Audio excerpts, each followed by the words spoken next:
Hey guys, so this is our review of the Canon EOS R. If you haven't already noticed, we've actually been using this as our main camera in a couple of our previous videos. Our usual main camera is actually the Sony a7S II paired with a couple of 70Ds as B cams. So if you've been using Canon APS-C cameras and you've been thinking about upgrading to full frame mirrorless, is this worth upgrading to? Let's find out.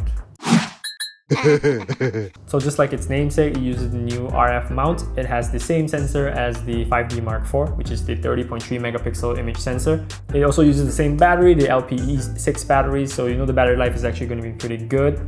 It has the new Digic 8 processor. It has one card slot. I can live with that. It has a mic and headphone jack and mini HDMI and USB Type-C. It records 8-bit 420 internally and 10-bit 422 externally. It shoots 4K up to 30 frames per second, 1080p up to 60 frames per second, and 720p up to 120 frames per second. So this is not a camera you use for slow motion stuff. It has built-in CLog, which is pretty neat because this is Canon's first time ever putting CLog into their prosumer DSLR type cameras. You can only find CLog in Canon's cinema line and the 5D Mark IV, but that's actually an add-on, so you have to pay for that. Onto the design and ergonomics, it definitely has a Canon feel to it. When you pick this up, if you're a previous Canon user, you definitely already know what some of the buttons and dials do and where they are already.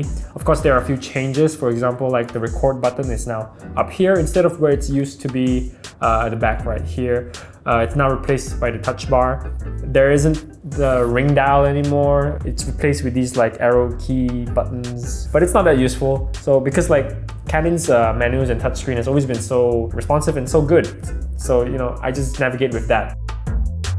There's a lot of customizability, but not as much as you think they are.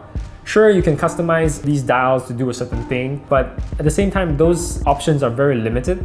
So for example, this top dial right here, you can only set it to either aperture or shutter speed, which is kind of an odd thing to me. Like, why have the ability to customize your dials and buttons, but like, not really?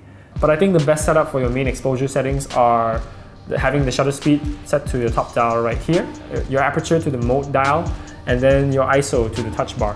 From what I've seen, a lot of people don't really like the touch bar, but I think it's okay. It's not that difficult to get used to. Also, they've also made an upgrade to the LCD screen right here. It's now more of a modern design and it shows you some settings when it's turned off. Actually, it only shows you one setting when it's turned off, the mode setting for some reason. I don't know why. Why can't it show me something more useful like battery life or how many shots left I can take with my memory card? But yeah, I can't figure out how to change it, or if you can actually change it at all. If you do know how to change it, let me know down in the comment section below. Thanks. So for photography, this camera is actually a really well-rounded camera for like portraits, studios, food photography, street, anything really, except sport photography, because this only does up to 8 frames per second in continuous shooting, and that's definitely not enough for high-speed photography. On the video side, the image quality is definitely pretty good. You know, Canon color science and CLog and whatever. It does crop in 4K and it doesn't have IBIS. It does have an electronic image stabilization, though that crops in a little bit more. But then you gotta really ask yourself if you can even handle 4K. File sizes for the 4K in this camera can get quite big. So like a little bit of a story time. Our first video with the Canon EOS R was the Mavic 2 Pro quick review video. It was about 4 minutes long. All the footage files was about 40 minutes long. Not all the B-rolls was shot in 4K, but the talking head stuff, all the talking head stuff was shot in 4K. And the whole project file was about over 100 gigs.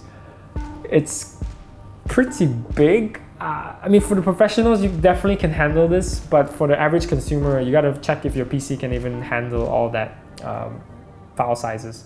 So to conclude this video, if you're a photographer looking to get into that full frame mirrorless trend, okay, you've been using APS-C cameras for a while, you have all this Canon glass lying around, you don't want to spend too much to change systems, then this camera is definitely a good fit for you, I think. But for the videographers, I think you should hold on to your money a little bit longer for that rumored Pro version of the EOS R coming out next year. And if you can't, maybe it's time to invest into something else. But let us know in the comment section down below. Would you upgrade to the EOS R? So like this video if you like it, subscribe to us if you haven't already, hit the bell to get notified of our future videos, and I'll see you guys next time. Bye!